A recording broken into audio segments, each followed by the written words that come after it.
crónica sistémica de teología desconocida. Básicamente, la afección que te da es una poliartritis simétrica. Siempre, la definición es esa. Acuérdense de esta definición. Lo que afecta son articulaciones periféricas. Y en fases tardías, como sabemos, lo que se produce son destrucciones del cartílago junto con erosiones óseas. Es por eso que las articulaciones se transforman. A ver si por favor no hablan por ahí cosas. Bueno, epidemiología es la prevalencia mundial 0.8, más frecuente en mujeres, cualquier raza por igual, a excepción de los indios prima y algonquianos, que tienen mayor incidencia. La relación mujer-hombre es 3:1 y el inicio es más frecuente entre los 40 y 50 años. La hiperprotogenia, deben haber visto esto en otras enfermedades, se asocia con el HLA, que es el antígeno leucocitario humano DR4. Como ven acá, el antígeno leucocitario humano es un antígeno que está en absolutamente todas las superficies de las células de nuestro cuerpo. Y en el caso de la artritis reumatoide, aquellos pacientes que tengan el DR4, así sea como el 1 o el 14, tienen una mayor asociación o predisposición a sufrir artritis reumatoide. Obviamente este no es el único determinante, también hay determinantes ambientales como el tabaquismo, infecciones asociadas como micoplasma, Epstein-Barr virus, citomegalovirus, parvovirus y rubiola, y también la producción de superantígenos después de que uno se ha infectado, ya sea con estreptococo, estafilococo, micoplasma artritis. Esto significa que para que alguien tenga artritis reumatoide es una conjunción de varios factores, no solamente el HLA, sino también factores sistémicos asociados y ambientales. La patogenia, si no está totalmente bien comprendida, miren, no se aprenden esto, realmente yo no les voy a preguntar esto, pero quiero que lo entiendan para su vida. ¿Qué significa que tengas AR, que es un individuo susceptible, en el cual se ha desencadenado un proceso patogénico y donde se producen citoquinas inflamatorias anormalmente, así como otros mediadores inflamatorios? Entonces, en individuos susceptibles, como hemos visto del HLA, DR1, DR4, DR14, existe un desencadenante externo, que puede ser una infección, puede ser el tabaquismo, puede ser un trauma, y esto genera una reacción autoinmune que hace que la sinovia articular, que es lo que tenemos en todas las articulaciones, se hipertrofie y genera una inflamación crónica. El proceso patogénico es la hiperplasia sinovial con activación de células endoteliales en la fase inicial, y posteriormente, si esta enfermedad no es tratada, no es controlada, lo que hace es destruir el cartílago y destruir el hueso porque genera erosiones óseas alrededor de la articulación inflamada. Esto se ve en fases crónicas y, como vimos anteriormente, es la responsable de que hayan tantas deformaciones en esta enfermedad. Finalmente, se produce una cantidad normal de citoquinas y mediadores inflamatorios, y esto hace que la enfermedad persista hasta que reciba tratamiento. La fisiopatogenia, bueno, rápidamente tenemos el antígeno. Este es un antígeno. El antígeno es la parte externa o algo fuera de nosotros que se une a las células y nosotros producimos anticuerpos. El antígeno genera una reacción inflamatoria por esta unión antígeno-anticuerpo, en la cual se activan los linfocitos CD4, los cuales a su vez estimulan al interferón gamma para activar a los macrófagos, los cuales producen citoquinas. ¿Cuál es? El factor de necrosis tumoral alfa, por el tocar, y la interleuquina 1. ¿Esto qué significa? Que todo este proceso ocurre dentro de la sinovia articular, y eso juega un papel importante estas dos citoquinas en lo que es formar nuevos vasos, reclutar células proinflamatorias, la producción de las proteasas, que son las que degradan el colágeno, y la activación de osteoclastos, que son las células responsables de resorción ósea y las que generan las erosiones. Finalmente, también se asocian a manifestaciones sistémicas. Esta es una articulación sinovial normal. Como ven, está formada por la cápsula, la membrana sinovial. Este es el target, o digamos el objetivo de la enfermedad. Esta parte, todo lo que es la membrana y todo lo que recubre, se inflama y se produce una sinovitis. Acuérdense que existen en la sinovitis lesiones microvasculares con aumento de células de revestimiento sinovial. Hay una inflamación alrededor de la articulación, y en las fases avanzadas ya podemos ver lo que se llama panus sinovial. ¿Qué es el panus? Deben haberlo visto en práctica. Es la sinovia que está edematosa y en la cual se empiezan a formar unas proyecciones vellosas, que son estas de acá. Entonces, cuando tú tocas un paciente con AR de larga data y sientes el panus, sientes no es derrame, no es líquido articular, se siente como un tejido extraño que está ahí y son simplemente proyecciones vellosas de una sinovia que está edematosa y bajo constante inflamación. También se puede producir rupturas tendinosas, que es lo que hemos visto debido a la producción de colagenasas, que son las que rompen el colágeno. Bueno, esto es más de lo mismo. Artritis reumatoide, esto es lo que sucede en fases avanzadas, afecta cualquier articulación, más que nada manos y pies. Me imagino que saben el nombre de cada articulación, saben cuál es la articulación las articulaciones, mejor dicho, que más se afectan en la mano de AR. Muy bien, metacarpofalángicas, proximales, las distales. Muy bien. Cuadro clínico, a ver, la mayoría de gente inicia un cuadro insidioso con síntomas generales como malestar general, puede ser febrícula, sienten cansados, sienten rigidez en las manos y al final lo que sucede es que la artritis reumatoide genera una poliartritis simétrica, en donde manos, muñecas, rodillas, pies, en general cualquiera de estas articulaciones, pero sabemos que las más afectadas son las metacarpofalángicas, las interfalángicas proximales y las metatarsofalángicas en los pies. Ojo, no afecta articulaciones interfalángicas distales y dentro de las articulaciones más grandes generalmente los síntomas pasan a ser después de las pequeñas, es decir, lo más frecuente que se ve es que la artritis empiece en manos, a veces en pie y generalmente después puede afectar una rodilla o un codo.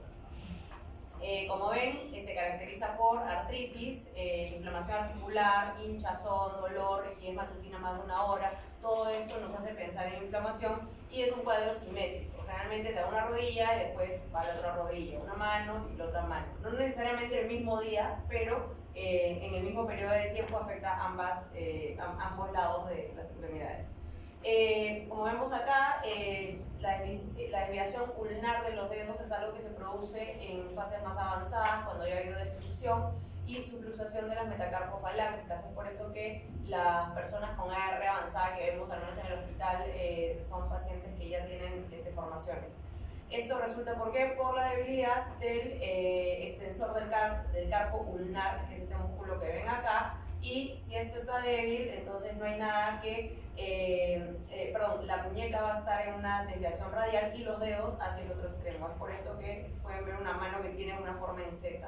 Esto causa que los tendones de los dedos jalen en dirección cubital.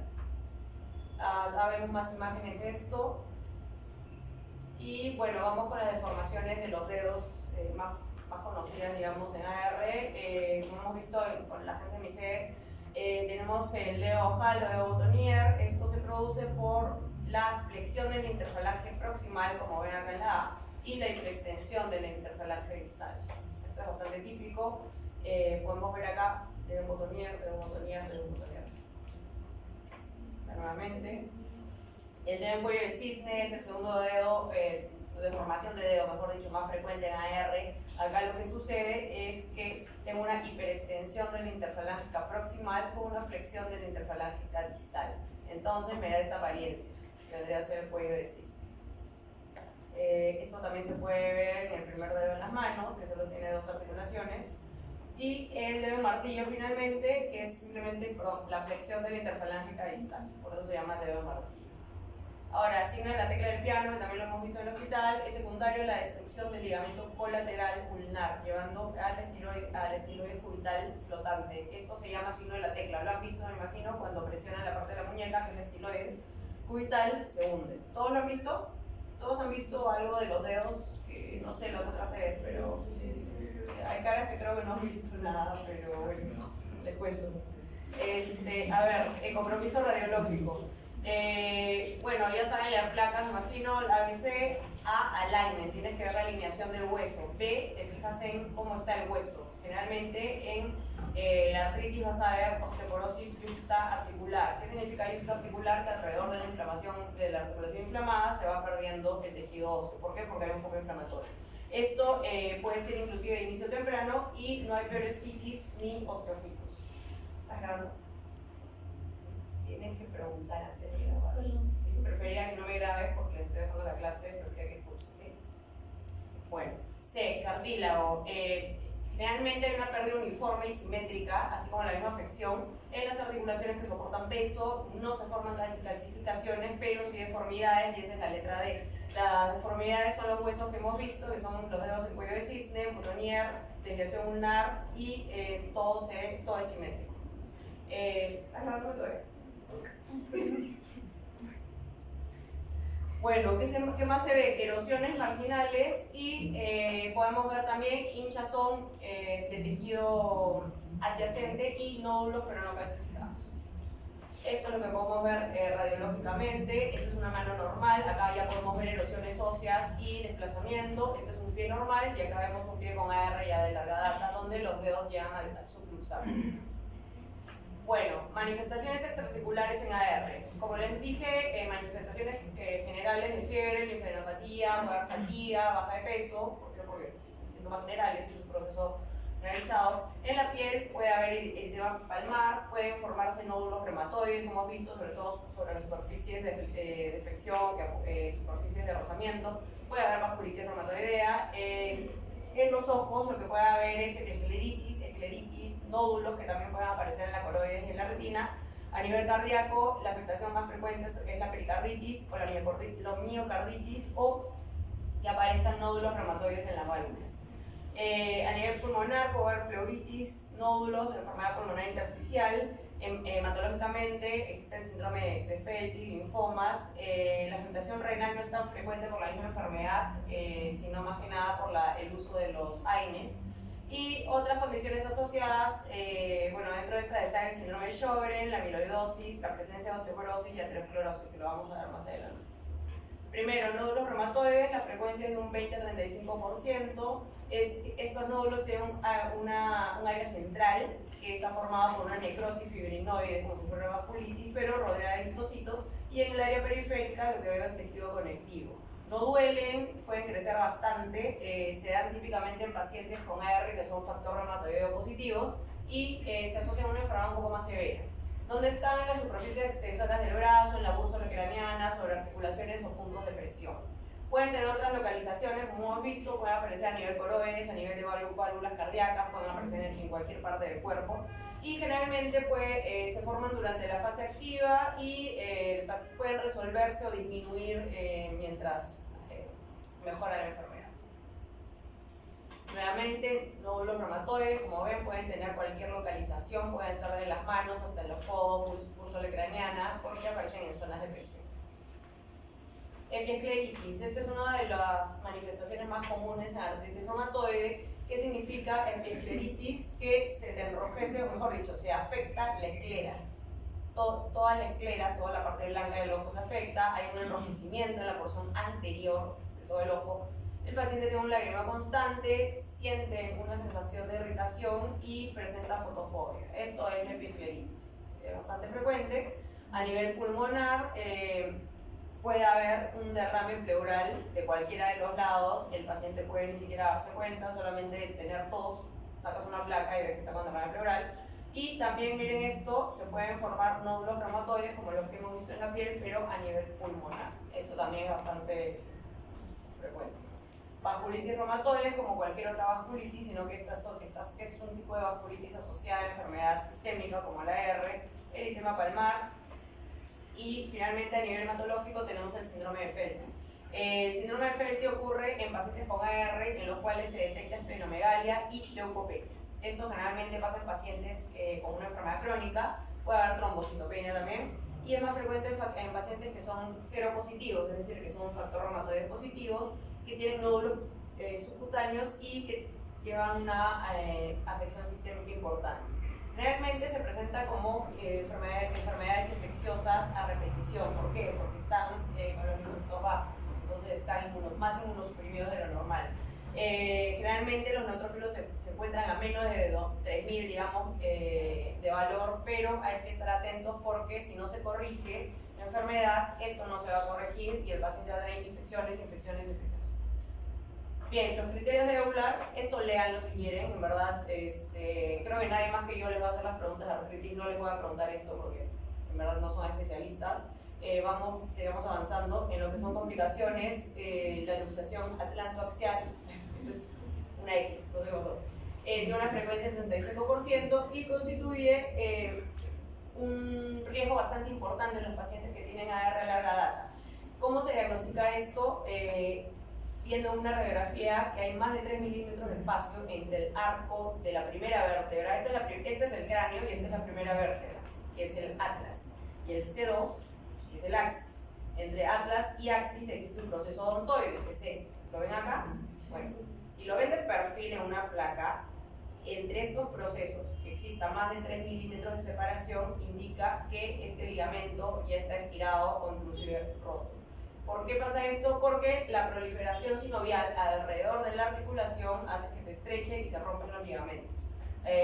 Y esto es este ligamento básicamente es lo que mantiene la apófisis odontoides en su sitio. Si no estuviera este ligamento, la apófisis odontoides estaría móvil y por acá pasan las vías nerviosas, el centro respiratorio, todo, entonces se subluxa y se muere. Por eso que si tienes un paciente con AR y el paciente va a pasar al quirófano, va a tener una cirugía, ¿qué es lo primero que tienes que pedir? Una placa. ¿Por qué? Porque al momento de intubarlo, si este ligamento está luxado, se muere el paciente en la camilla. Entonces, es importante hacer una buena historia clínica y sobre todo tener la referencia de que no tiene ningún problema a nivel atlantoaxial, entonces se puede operar bien. ¿Hasta ahí tienen alguna pregunta? Bueno, nuevamente esto siempre empieza en radiografías en flexión, extensión. Lamentablemente acá no se ve bien, no se ve como en una radiografía, pero para que lo tengan en cuenta. Finalmente, el tratamiento se basa en, primero, analgésicos antiinflamatorios. El más común uso es acetaminofén, que es el paracetamol, y los AINES, bueno, cualquiera. Dentro de los AINES tenemos desde los más antiguos, luego el COX-1, COX-2 selectivos. Después los FAME, que son los medicamentos, los DMARDs, las drogas asociadas al tratamiento de artritis reumatoide, que son muchas. Tenemos ahora los fármacos biológicos y finalmente los glucocorticoides. Mi intención no es preguntarles tratamiento en sí, porque eso es más para la especialidad, pero me imagino que después de ya un mes de rotación estarán familiarizados con los fármacos que se usan. Estas son las guías, las últimas guías que tenemos del ACR y el EULAR 2015. Lo primero que tienes que hacer en una artritis temprana, que se define como una artritis de inicio menor de 6 meses, es iniciar con un DMARD, que es el fármaco modificador de la enfermedad. El más común y usado es metotrexato. Otras opciones son leflunomida, sulfasalazina, hidroxi.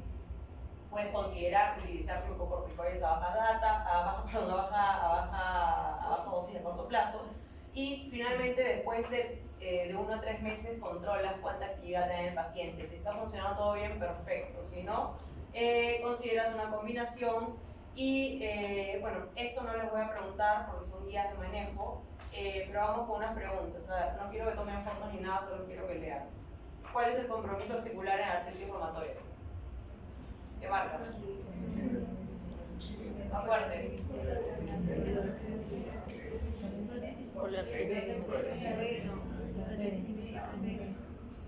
¿Hay alguien que piense que no es la B? ¿Para explicarlo de nuevo? Obviamente. Listo. A ver, si tienes un paciente con AR, ¿cuál es el tratamiento inicial? Lean bien. O sea, lean bien y con lógica. O sea, ya tienes un paciente con AR, algo tienes que hacer. La B. Ahora digan, letras. B. Ya, levanten la mano. ¿Quién dice A? ¿Quién dice B? ¿Quién dice C? D. Ninguna. Ya. A ver, la respuesta es la B. Quien marcó B está bien. Les explico por qué. Ya tienes un paciente con AR. Entonces, tienes que darle, lo primero que hemos visto, metotrexate, que es el de elección. Es un fármaco modificador de la enfermedad. De ahí, la prednisona y los AINES, en verdad, acá en esta pregunta son un factor confusorio. ¿Por qué? Porque les he resumido el caso clínico que voy a poner. Lo que tienen que saber es que puedes dar AINES, puedes dar prednisona por un corto periodo de tiempo, pero metotrexate es la clave acá. AINES y rehabilitación en un mes, listo, tu paciente se va a deformar. AINES, prednisona, control en 6 meses, le diste osteoporosis al paciente, se va a deformar y se va a ir con otro médico y te van a llamar al juzgado. Prednisona de 10 diarios, control en un mes, nada, le estás matando. Ninguna, tampoco. La opción claramente es la B. Así que espero que se acuerden de esto. Listo. ¿Alguna pregunta de AR para pasarme otra clase? En serio, lo que sea. ¿Han entendido? Ya habían leído AR, me imagino, antes de venir. Claramente. Sí nos explican las series. Doctora, disculpa, ¿no va a preguntar algo sobre anticuerpos o algo así? O sea, las preguntas, le piden 4 preguntas o sea, te piden 2 preguntas por cada clase que hagas. Yo no sé qué les pueden preguntar los demás porque yo nunca he visto ese examen, yo sé lo que pregunto yo y me parece que pregunto cosas lógicas porque en verdad nadie espera que sean reumatólogos y son temas bastante amplios. O sea, Gracias. Por ejemplo, lo que les voy a dar ahorita de seronegativas podría claramente durar un mes porque es demasiado amplio, entonces sí, no creo que les sirva mucho que les pregunte algo de patogenia. Yo les voy a decir lo que les voy a preguntar, pero no quiero que me graben ni quiero que me tomen fotos. Ya, ¿empezamos? Perdón. Es que no sé, porque te lo pueden preguntar en muchas otras patologías. Yo no voy a preguntar tratamiento, o sea, tratamiento en sentido. Pero una parecida a la anterior. Sí, es bastante lógica. Mis preguntas son muy lógicas. Sentido común. Vamos a ver cómo se con algo de 6 meses. Bueno, ya voy a empezar, ¿ya? Escúchenme. Empiezo. A ver, ¿qué son las espondiloartropatías? ¿Por qué se llaman así? ¿Por qué? Porque son varias enfermedades que alguien agrupó porque tienen características comunes. ¿Cuál es la característica común? Que afectan sacroiliacas, eso se llama sacroiliitis, que afecta el esqueleto axial, es decir, columna, que puede presentarse con artritis periférica y manifestaciones extraarticulares como entesitis y uveitis. Entonces, son enfermedades diferentes, pero que tienen estas características en común. Generalmente, en todas ellas, la presentación es totalmente opuesta a la artritis reumatoide. La presentación es oligoartritis asimétrica y, con mayor frecuencia, empieza en los miembros inferiores. ¿Por qué son negativas o por qué se dice que son seronegativas? Porque en todas ellas el factor reumatoide es negativo.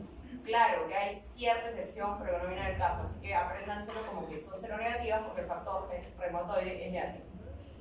¿Qué más? Estas enfermedades no tienen nódulos subcutáneos y se asocian fuertemente al antígeno leucocitario humano B27, que es el HLA27, y por eso son fáciles de reconocer. Tienes un paciente que tiene estos síntomas en sacroiliaca, esqueleto axial, ciertas manifestaciones como entesitis, es factor reumatoide positivo, pero es HLA27 positivo. Con eso ya tienes un diagnóstico y encima su abuelo, su padre pueden tener la misma enfermedad, entonces existe una importante agregación familiar. Ahora, lo que les decía, ¿se acuerdan del HLA, de la artritis que era de R4, R1? Bueno, en este caso el HLA es B27. Es HLA, como ya mencioné, es el antígeno de superficie que tenemos en todas las células de nuestro cuerpo. Bien, lo único que deben saber es que está muy asociada al HLA B27. Nada más, acuérdense de eso. Ahora, ¿de qué enfermedades estamos hablando? Las espondiloartropatías engloban mucho y son las siguientes, son 6. Primero, y a la cabeza, la más conocida de todas es la espondilitis anquilosante. Luego la artritis psoriásica, seguida por la artritis enteropática, que está asociada a la enfermedad inflamatoria intestinal. Luego la artritis reactiva, la de inicio juvenil y la la espondiloartropatía indiferenciada. Es decir, que tiene varias características de todas estas, pero todavía no llega a definirse una. Entonces, ¿por qué se llama así? Porque todas las espondiloartropatías comparten estas características en común. Vamos a empezar con la espondilitis anquilosante, que es va a la cabeza porque es la más conocida. No sé, me imagino que han visto pacientes con espondilitis en el hospital. ¿Han visto? Bueno, esta enfermedad es una enfermedad inflamatoria crónica del predominio axial. Cuando tú leas axial, tienes que ver que afecta a la columna y las articulaciones sacroiliacas, porque es el axis del cuerpo. Y junto con esto también tiene manifestaciones extraarticulares, que vamos a hablar un rato. Predominan los hombres, por cada 2 mujeres, por cada de 2 a 5, este es male-female, 2 a 5 hombres, una mujer. El inicio típico del adulto es a los 20-40 años, en general son chicos jóvenes los que vienen a consulta y casi todos tienen HLA27 positivo. El síntoma predominante es el dolor lumbar de tipo inflamatorio. También dolores sacroiliacas y artritis periférica. Entonces, chico joven que viene con un dolor lumbar tipo inflamatorio, Le haces la prueba, es HLA27, de dolores sacroiliacas en articulaciones periféricas y generalmente viene con entesitis o con algún problema ocular. Características. A ver, primero, inflamación del esqueleto axial, ya hemos visto, columnas sacroiliacas. Inflamación de articulaciones periféricas, la mayoría de las articulaciones afectadas son articulaciones grandes, la cadera, la rodilla, la afectación es asimétrica, la mayoría afecta articulaciones de los miembros inferiores. Te puedes tener inflamación del entesis. A ver, ¿qué es entesis? Tendoma, hueso no fascia, fascia es otra cosa. Y hay inflamación del hueso subcondral. Pueden tener calcificación y formación ósea, por eso es característica la presencia de sindesmofitos, que ahora vamos a ver. Entonces, ¿cómo empieza? Antes de que, hay algo que pasa, antes de que tomes una prueba radiológica o que inclusive aparezca. Primero tienen dolor lumbar, ¿por qué? Porque empieza la inflamación en el axis. Tienen dolor antes que una radiografía. Si tú tomas una resonancia que es mucho más sensible y ve cosas que la radiografía no ve, podrías encontrar sacroiliitis. Después viene el estadio radiológico, donde ya viene a llamarse propiamente espondilitis anquilosante. El dolor persiste, pero ya puedes ver la sacroiliitis en la radiografía. Se escribe así, no sacroileitis, porque es ilio. Entonces, tienes dolor lumbar, presencia de sacroiliitis en la radiografía, y si esto progresa, vas a empezar a ver la formación de sindesmofitos que vamos a ver ahora. Para que esto suceda, son años de inflamación. Entonces, esta es la postura característica de un paciente con espondilitis. Como ven, tiene un dolor lumbar de tipo inflamatorio, presenta artritis en cadera, hombros. Es una oligoartritis periférica asimétrica, es decir, un día le afecta una rodilla, otro día le afecta una cadera, al otro lado. Hay presencia de entesitis, esto es bastante llamativo, y 40% tienen uveitis anterior. ¿Cuáles son las manifestaciones tardías, como podría haber yo en este hombre? Dolor y rigidez en la limitación del movimiento de la columna cervical. Cuando hay inflamación de la columna, se empiezan a formar sindesmofitos. Los sindesmofitos son los puentes óseos que unen de arriba a abajo las vértebras. Entonces se forma lo que se llama una columna en caña de bambú, totalmente rígida, no puedes hacer el movimiento de agacharte y estirarte, y se van encorvando. Pueden ver, esta es una prueba donde este ser humano no puede estirarse, entonces no puede llegar a pegar la cabeza a la pared. ¿Por qué? Porque la columna está rígida, porque tiene una enfermedad avanzada, se formaron sindesmofitos. Entonces, aparte de la limitación al movimiento de la columna, en todos los planos, tenemos una limitación a la expansión del pecho. ¿Por qué? Porque tu columna está articulada con las costillas, entonces tienes un problema de expansión. También tienes limitación al movimiento porque los huesos pueden llegar a fusionarse y se llama anquilosis. Esta es la postura característica del paciente, donde tienes la acentuación de la columna torácica, de la cifosis torácica, y tienes una disminución de la lordosis lumbar. También puede afectar a nivel cervical, y esta es una prueba que vamos a ver, pero clásicamente es la postura de un paciente con AE. Ahora, diferencias entre el dolor mecánico e inflamatorio. Esto lo hemos visto los chicos de mi sede, con ustedes no sé si les han explicado esto, sería bueno que le den una buena revisada. Dolor mecánico. A ver, ¿quién me da un ejemplo de dolor mecánico? Levanten la mano. Ya, ¿qué más? Tú eres mi sede. ¿Alguien? Dolor mecánico. Bueno, vamos a ver, ya. Dolor mecánico, imagínense artrosis, dolor inflamatorio, imagínense la espondilitis. Entonces, el dolor mecánico, ¿en quiénes se da? Generalmente en personas mayores de 40 años, y el dolor inflamatorio en personas más jóvenes. La forma de inicio del dolor mecánico es brusco, alguien que está levantando una caja y se quedó ahí y empieza el dolor. La forma del dolor inflamatorio, como dice su nombre, inflamatorio, es algo insidioso, que va poco a poco avanzando. Con respecto a la presencia de rigidez matutina, el dolor mecánico no lo tiene y el inflamatorio sí. Es característico del dolor inflamatorio que dice, yo me levanto en la mañana y ya me duele. ¿Por qué? Porque estás inmóvil y tienes inflamación localizada. Eso no pasa en el dolor mecánico. En el dolor mecánico, como su nombre lo dice, estás haciendo movimiento y cuando te mueves el dolor aumenta. En cambio, si tienes inflamación, el efecto del movimiento disminuye porque vas, ¿cómo te digo? Bueno, porque no se está condensando en una sola articulación el dolor, porque ya lo mueves. Limitación funcional, generalmente dolor mecánico un solo plano y en inflamatorio a todos los planos. Preguntita, nadie tome fotos. ¿Cuál de las siguientes manifestaciones es falsa con respecto al dolor lumbar del tipo inflamatorio? Piensa.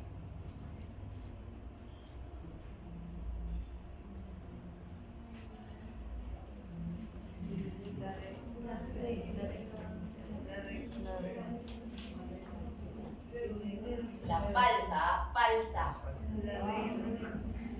Se los he subrayado, dale. A ver.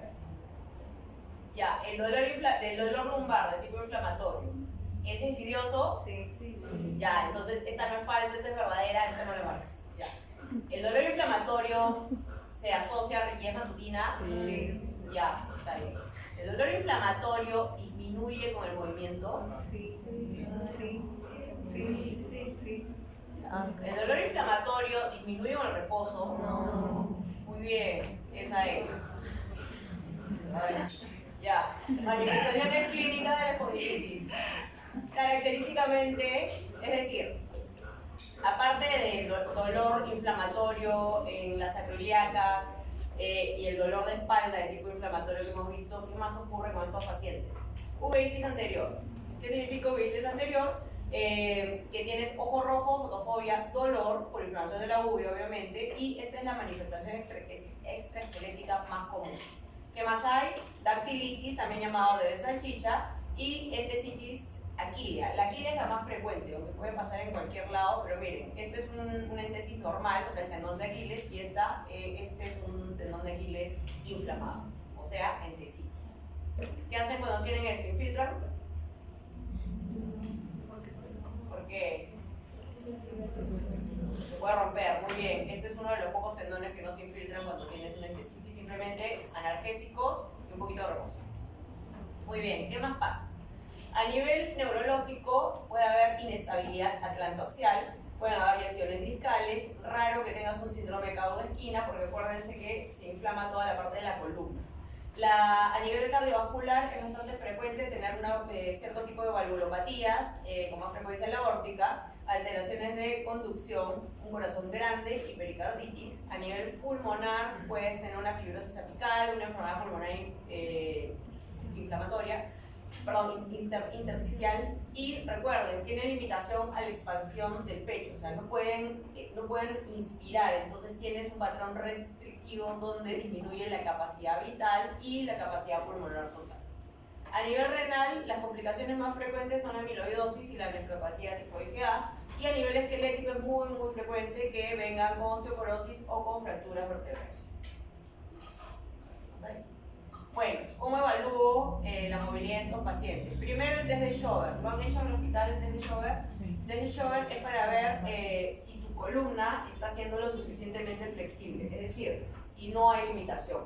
Lo que haces con el test de Schober es bien fácil. Ubicas primero la espina ilíaca posterior superior.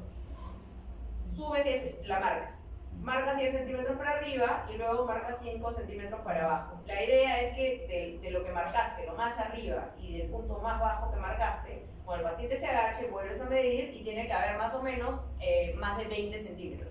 Miren, si mi línea es acá en S2, yo tengo 10 para arriba y 5 para abajo, tengo 15. Mientras se estire, tiene que llegar al menos a 20. Si está 21, 22, 23, chévere, pero si es menos de 20 no puede flexionar. Entonces, ¿qué pasa? Hay una limitación a la flexión.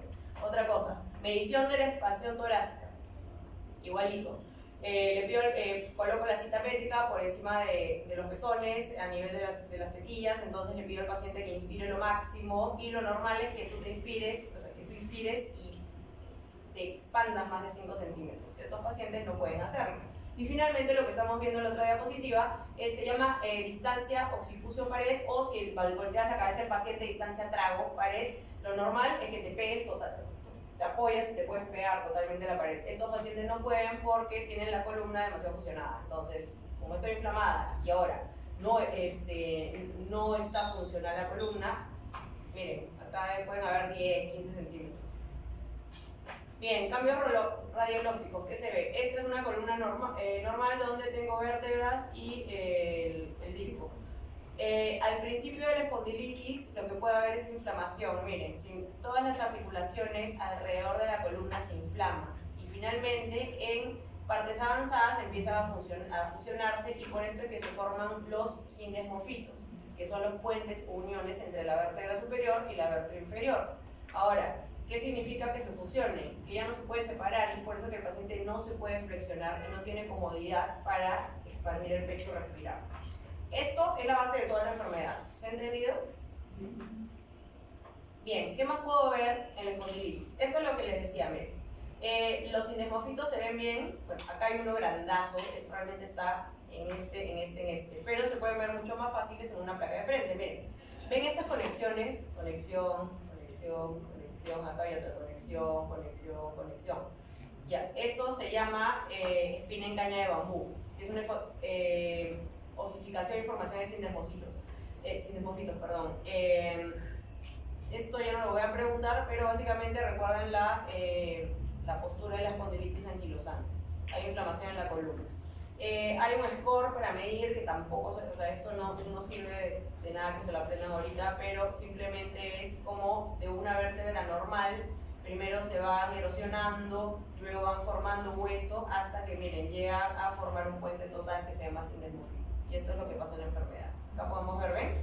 ¿Qué conexión? Bueno, ¿qué pasa en las sacroiliacas? Esta es una sacroiliaca normal donde podemos ver la separación, vemos bien la articulación y acá sacroiliacas inflamadas. Tiene bastante truco ver sacroiliacas, no es muy simple verlo en la primera, pero básicamente cuando ves borramiento, unión o que ha desaparecido la línea, ya puedes decir que algo pasa en esa articulación, entonces que está inflamada, o inclusive hay otras que llegan a anquilosarse y fusionarse. Pero bueno, es para que lo sepan. Grado de sacroilitis, primero tienes una sospecha que este es el grado 1 porque como ves tienes el espacio pero hay un poco de esclerosis a los costados. Cuando hay esclerosis es que hay inflamación, entonces ahí bueno, como que puede ser. Grado 2 tienes ya erosiones y esclerosis, ven que es mucho más notoria la esclerosis. En el grado 3 tienes una especie de anquilosis temprana. ¿Qué significa esto? Que si bien es cierto, se ve todavía la articulación, está muy irregular y hay demasiada esclerosis, entonces posteriormente acá ya ni siquiera puedes ver la articulación porque se va, esto es gasa, esto no es la articulación, está atrás, no se ve muy bien, pero ya no vas a poder ver la diferencia. Estos son los criterios New York que se utilizan para espondilitis anquilosante. La resonancia magnética, que es mucho más sensible, lo puedes ver inclusive antes de que ya tenga apariencia radiológica. Este es el sinovium de la cápsula articular, miren ustedes, esta es la articulación sacroiliaca y ven que acá el hueso está blanco, ya, esto es edema óseo, sacroilitis temprana y el edema yuxtaarticular. Esta es la médula ósea del hueso y cuando se inflama es porque algo está pasando, se ve así en las resonancias. Esto es lo que están viendo en la resonancia, esta articulación, ¿ven? Bien, los criterios, para que lo sepan nada más, hay criterios clínicos y criterios radiológicos. Los criterios clínicos son, y esto les va a ayudar, bueno, escúchenlo porque básicamente son los síntomas con los que vienen los pacientes. Son dolor lumbar y rigidez de más de 3 meses de duración, que mejora con el ejercicio pero no alivia con el reposo. Es un dolor inflamatorio. Entonces, mejora con el ejercicio, no alivia con el reposo. Hay limitación lumbar, tanto en el plano sagital, frontal. Hay limitación de la expansión torácica corregida para sexo y edad. ¿Qué significa esto? Que cuando hacen la medida, así es diferente medir un niño que un adulto, que un adolescente. Entonces, de acuerdo a la edad y sexo, hay una medida y está limitada. Entonces, dolor inflamatorio, limitación lumbar, limitación de expansión torácica. ¿Y qué más? Tomo una placa o una resonancia y tengo que ver que el paciente tenga inflamación de articulación sacroiliaca. Para que tú te diagnostiques o diagnostiques a alguien de espondilitis anquilosante, debes cumplir el criterio radiológico y al menos uno de estos criterios clínicos para poder hacer tu diagnóstico. ¿Hasta acá hay alguna pregunta? ¿Todo claro? Bien. Esta es otra clasificación en el caso de que, bueno, hay dos, la de Nueva York y la SAS. Sacroileitis, ya sea por placa o por resonancia, más una o más características clínicas, o que tu paciente tenga HLA-27 y al menos 2 características clínicas. Entonces, ¿cuáles son las características clínicas? Nuevamente, dolor lumbar inflamatorio, artritis, endesitis, la de tobillo que es más frecuente, uveitis, dactilitis que hemos visto de salchicha, psoriasis, colitis o enfermedad de Crohn, una buena respuesta a AINES, una historia familiar positiva, que sea HLV27 positivo o que tenga la PCR elevada. Bueno, recomendaciones de manejo. Básicamente es así. Todos los pacientes tienen que tener educación, ejercicio, terapia física y rehabilitación debido a que no queremos que la limitación siga avanzando. Lo primero que das es analgesia y AINES, ya sea enfermedad axial, es decir, solamente sacroileitis o dolor lumbar inflamatorio, o solamente enfermedad periférica, que tu paciente venga solo con entesitis, por ejemplo, o uveitis, tienes que dar AINES. Esta es la base total del tratamiento, los AINES. Después puedes agregar sulfasalacina, glucocorticoides locales o anti-TNF, que son los antifactores de necrosis tumoral, pero la base del tratamiento son los AINES. Hasta acá, antes de pasar, ¿alguna pregunta?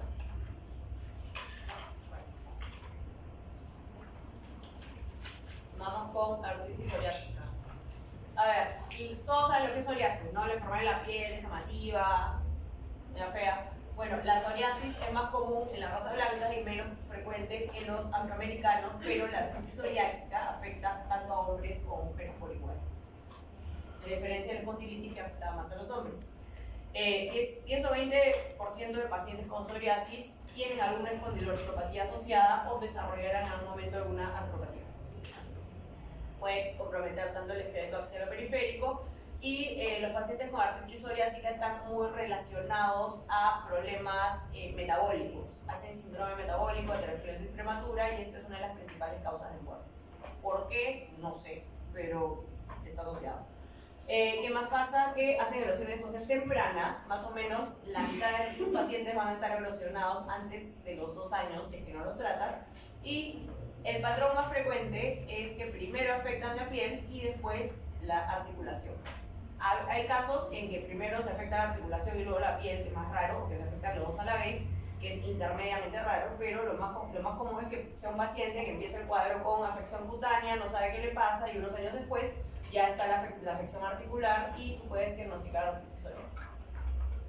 Hay subtipos dentro de la artritis psoriásica. Esto es lo gracioso de las espondiloartropatías, que son clasificaciones que tienen subclasificaciones y eso es subclasificaciones. Entonces, solo para que lo sepan, hay 5 tipos, mejor dicho, 5 subtipos de artritis psoriásica.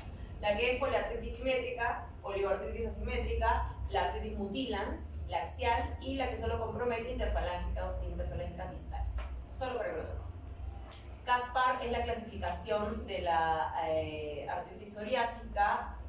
¿En qué consiste? En que el paciente tenga psoriasis actual, ya sea una historia personal de psoriasis, es decir, hace una semana estuve con psoriasis, o mi madre, mi hermana, mi padre tengan psoriasis, y va sumando los puntos. ¿Qué más? Dactilitis es muy frecuente en artritis psoriásica, que es el de la salchicha, neoformación ósea yuxtaarticular, que se ve en rayos X, distrofia unguial, es decir, cambios a nivel de las uñas, y factor reumatoide negativo, porque acuérdense que esta es una enfermedad seronegativa. El diagnóstico es enfermedad inflamatoria articular con más de 3 puntos de los criterios CAST. Acá está la psoriasis. Psoriasis, psoriasis, psoriasis, psoriasis. Todo esto es psoriasis, diferentes presentaciones. ¿Dónde buscan la psoriasis? ¿Dónde la buscan? Cuando llega el paciente al consultorio, ¿dónde buscas? No te va a salir en la cara. Bien, pliegues, áreas de roce, detrás de la oreja, en los codos, es muy frecuente, rodillas.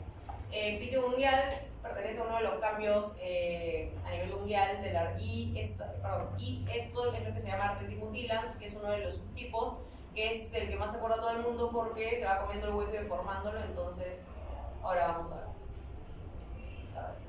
Miren, ¿se acuerdan de la artritis reumatoide que afectaba metacarpo, falángicas, interfalángicas proximales y nada más? Ya, acá miren esto. Afectados y afectados. ¿Qué es esto? Estas son las distales. Entonces, te ponen una placa en el examen. ¿Qué será esto? Ya, pues lo último que vas a poner es artritis reumatoide porque está afectando las partículas interfalángicas distales. La clásica es que sea artritis psoriásica. Muy pocas cosas te afectan interfalángicas distales. Y si no está tan destruido, piensas en osteoartritis por último. Pero nunca artritis reumatoide te afecta a estas. Bien. Acá de nuevo, ¿ven? Ya.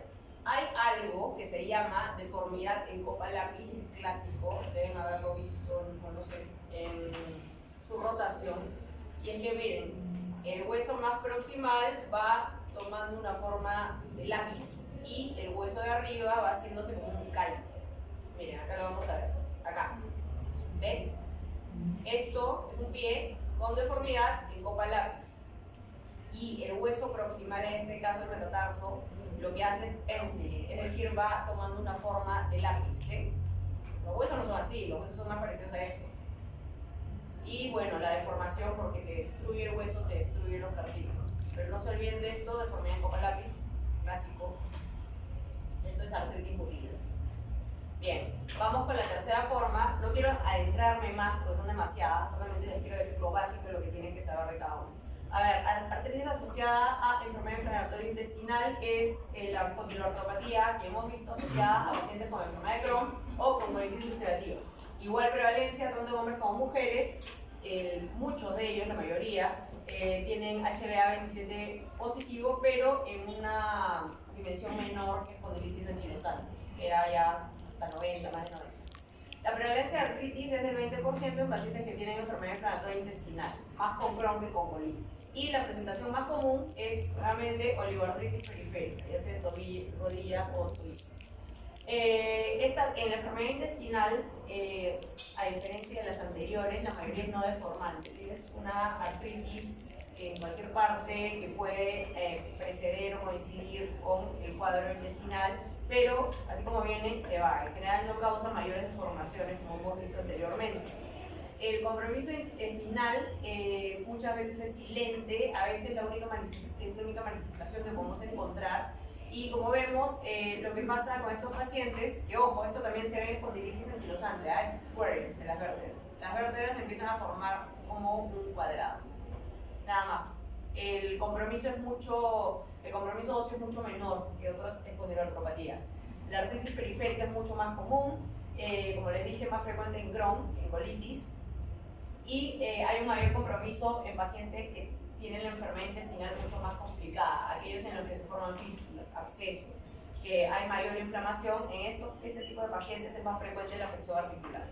Hay dos tipos de, bueno, aquí hay dos formas, la oligoartritis y la poliartritis. La oligoartritis compromete menos de 5 articulaciones, mientras que la poliartritis puede comprometer 5 articulaciones, aunque a mí me parece que es más frecuente la presentación oligoartrítica. Y las más afectadas son metacarpofalángicas, interfalángicas proximales, rodilla y tobillos. Ojo, afecta a la misma que AR, pero es asimétrica. Ahora, las extraarticulares. Eritema nodoso. Esto es muy frecuente en pacientes con enfermedad inflamatoria intestinal, donde se da, o en quienes, más en mujeres jóvenes y asociado a colitis ulcerativa. Pioderma gangrenoso es una reacción dérmica más severa, también se asocia con el cuadro sistémico de mayor afección. La uveitis en la enfermedad inflamatoria intestinal es con la mayoría bilateral, tienden a cronificar. También los pacientes pueden hacer colangitis esclerosante, la enfermedad hepática puede cronificar hasta fibrosis, y bueno, hay un porcentaje de pacientes que tienen más probabilidad de desarrollar cáncer de colon. Pero nada, acuérdense del eritema nodoso y el pioderma gangrenoso. ¿Qué es el eritema nodoso? Es esto. ¿Ven? Se ve, no sé, como pequeños moretones. Ya, es una forma de paniculitis, que es paniculitis, inflamación de grasa que está debajo de la piel. Y al inflamarse, se endurece, produce nódulos sensibles que pueden ser rojos, violeta o color morado, tipo moretón. Esto se produce por un montón de inflamaciones o infecciones sistémicas, no solamente lo van a ver acá, los pacientes con tuberculosis, sarcoidosis pueden tener eritema nodoso, pero es uno de los hallazgos a tomar en cuenta. Mientras que el pioderma gangrenoso, que se asocia bastante a la cronicidad del cuadro sistémico, es la aparición de un nódulo, una pústula que luego se ulcera, tiene este tipo de bordes bastante inflamados y notorios, violáceos, puede llegar a medir hasta 20 centímetros, es una cosa bien aparatosa, difícil de curar, y es más frecuente en los miembros inferiores. Esto para que lo sepan. De ahí viene la artritis reactiva.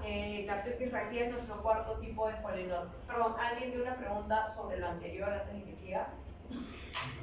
Una clase bien larga.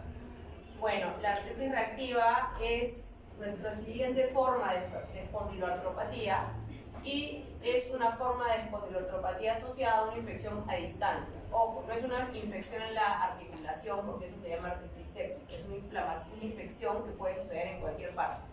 ¿Cuáles son las más comunes? En países desarrollados, las infecciones genitourinarias están a la cabeza, mientras en los países del tercer mundo, como Perú, las infecciones por enterobacterias son las mayores causantes de la artritis reactiva. 25% de los casos es de origen desconocido, es decir, nunca te vas a enterar qué le pasó, con qué se infectó, pero antiguamente había una triada clásica que seguro lo han leído en sus libros, que es el síndrome de Reiter. Lo han leído. Ya no se dice síndrome de Reiter, es un término bastante antiguo. Si sus doctores lo usan en el hospital, probablemente porque sean bastante antiguos también. Se caracteriza por artritis, uretritis y conjuntivitis y HLA-B27. Ahora, cultura general, chicos, ¿por qué ella no se denomina Reiter? Bien, entonces, ¿cómo vamos?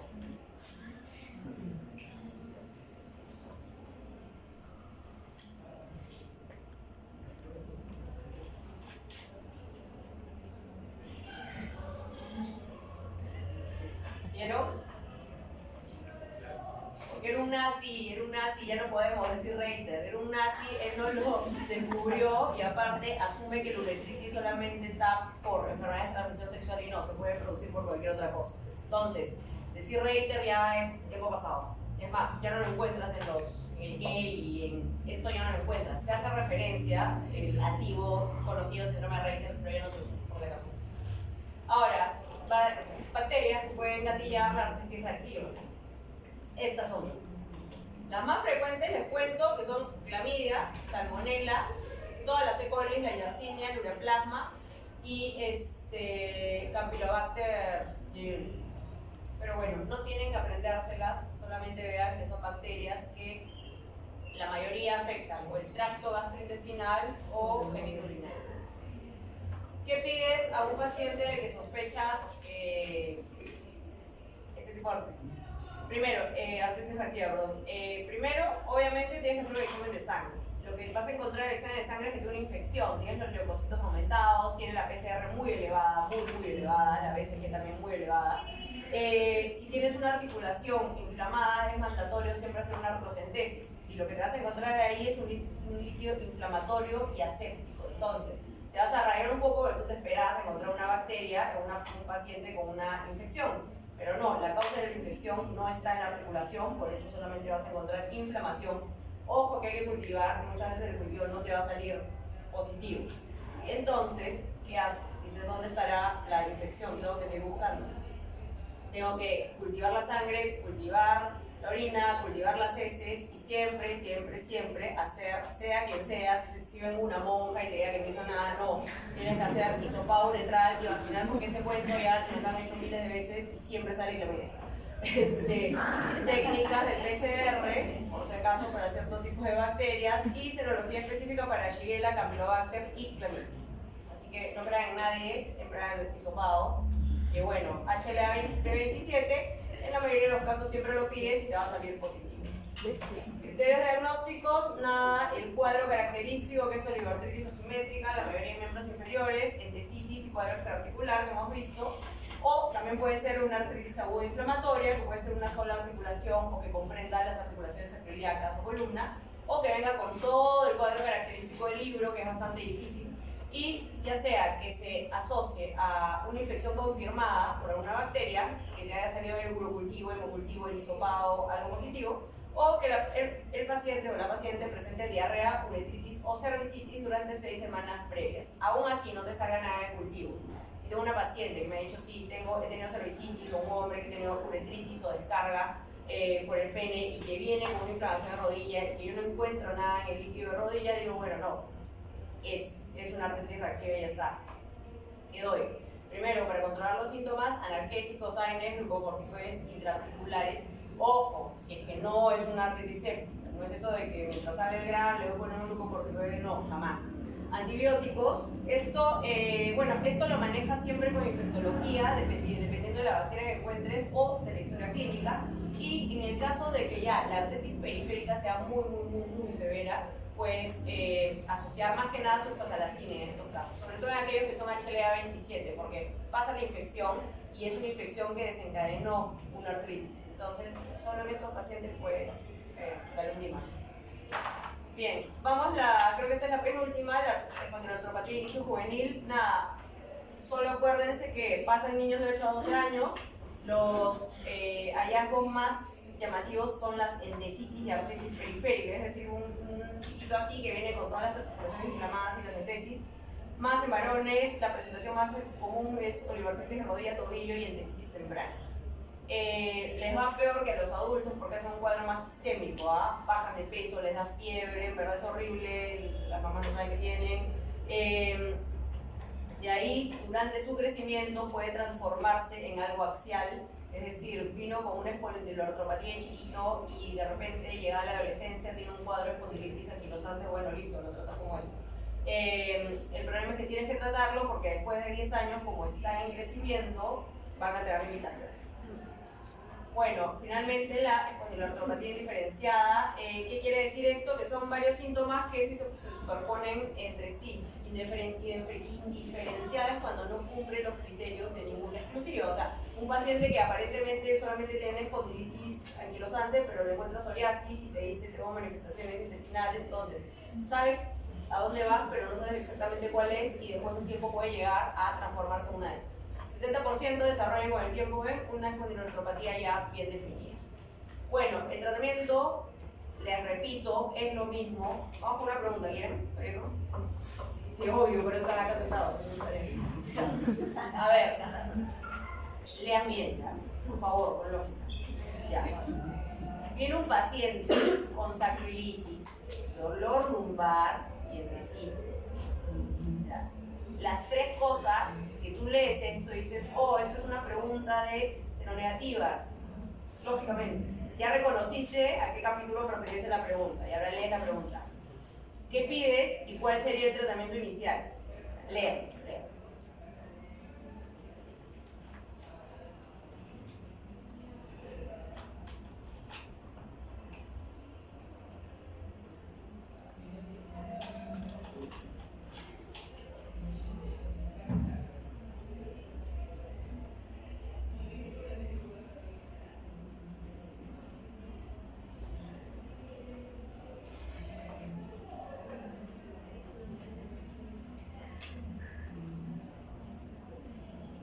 Son regalos que les estoy dando, regalos anticipados de Navidad.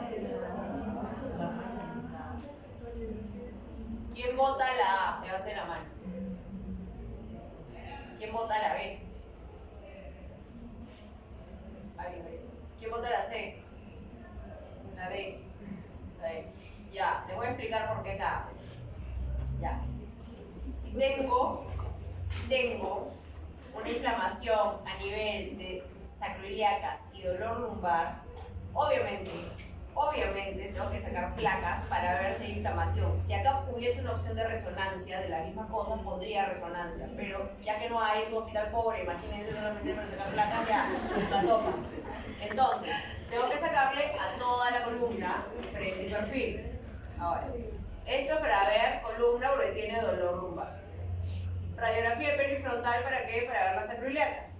Hemograma, prueba de función hepática renal, obvio, porque le vas a tener que dar primero ANS y de ahí probablemente un anti-TNF o algo, que tienes que ver cómo esté ese hígado, cómo esté ese riñón, por la medicación que vas a dar. HLA-27, porque por Dios, la pregunta es de seronegativas, tienes que pedir eso. ¿Inicias tratamiento con AINES? Sí, siempre van primero los AINES hasta que tengas los resultados. Una vez que tengas los resultados de la placa, te sale sacroilitis, esto, igual lo sigues tratando con AINES, pero vas viendo cómo va la artritis en el caso que la tenga o la endesitis. Nada más, así de simple, así de fácil. Chao. ¿Alguna pregunta? Usted sabe que en la artritis infectiva no se puede estar en la No, no, pues, locales. Artritis, o sea,